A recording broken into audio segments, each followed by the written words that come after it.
it is probably the most important behavior we have as human beings, in terms of being able to have an outsized impact on our health. And that is the degree to which we stabilize when we go to bed and when we wake up. We do not want a lot of night to night variability. And we want to try to actually keep it, like we see with every 30 minutes of variability, we see degradation in heart rate variability. So every minute it wild, right? So for every minute after 30 minutes, we start to see a decline in your heart rate variability. So it's basically help predict your next day of recovery is the degree to which you stabilize when you go to bed and when you wake up, and then minimizing that variability. Talk to me a little bit about the different stages of sleep and how that impacts HRV. Yeah. So, if we're just talking about kind of how we stage sleep on the Whoop platform, you're either kind of awake, you're in light, you're in slow wave sleep, and you're in REM. And a healthy sleeper is kind of going to flow from one stage to the next throughout the evening. Ideally, you get, through, 4 cycles or so of these kind of 90-minute cycles where you're kind of you're going from one kind of stage to the next.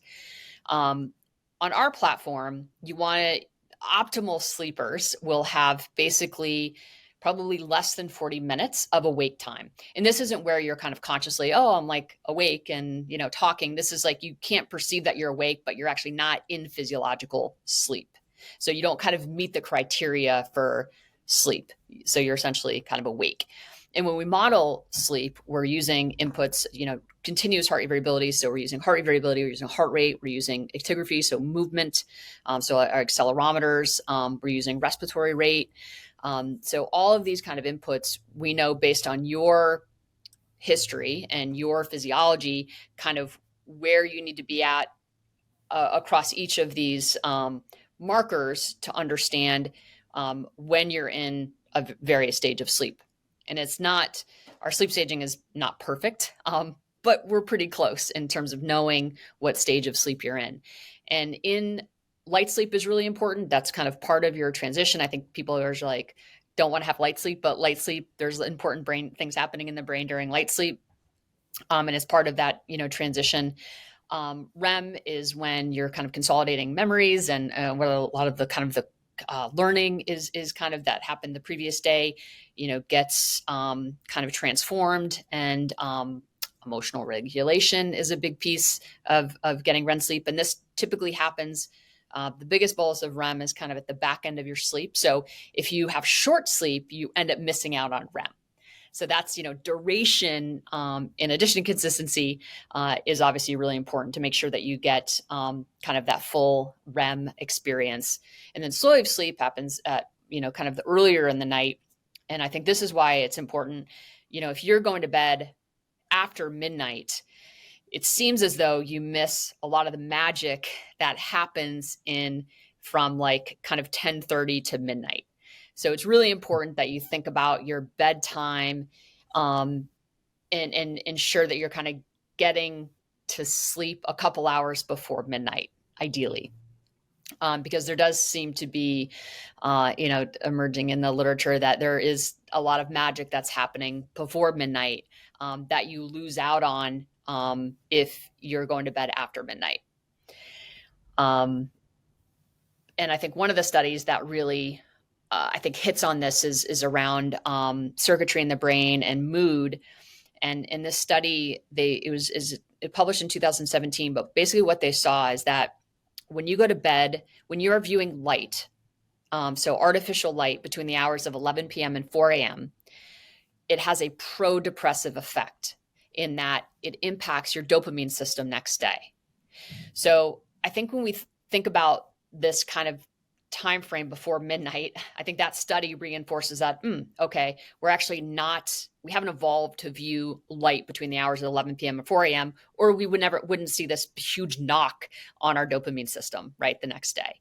I think also, we know that, you can't capture that slow wave sleep that's happening on the front end, right? So if you kind of miss out on those couple hours prior to midnight, you miss out on a lot of the slow wave sleep that you would have otherwise had. So you don't make up for that after.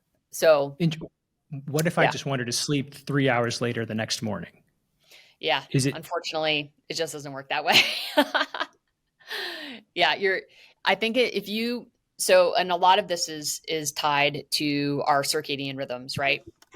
We are our body, it doesn't say if you are sleeping, let's say you go to bed at 3 a.m. and you wake up at 11 p.m.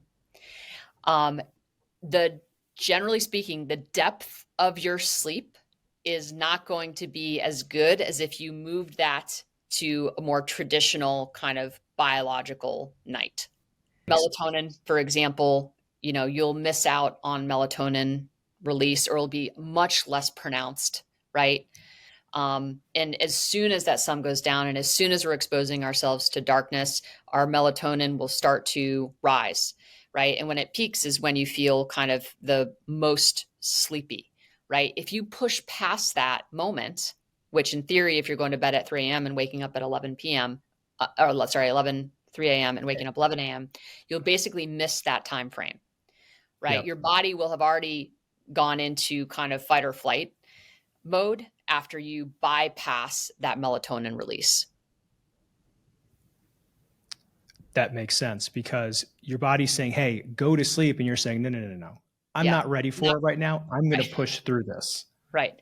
So your body, and as a result, feels unsafe, and that feeling unsafe is going to kind of have this cascade of uh, you know, I suppose kind of deleterious. You're basically your body is having to work a lot harder to maintain homeostasis at that point because it's what it expected to happen didn't actually happen, right? And this puts a huge amounts of stress on every organ, cell, and tissue in your body.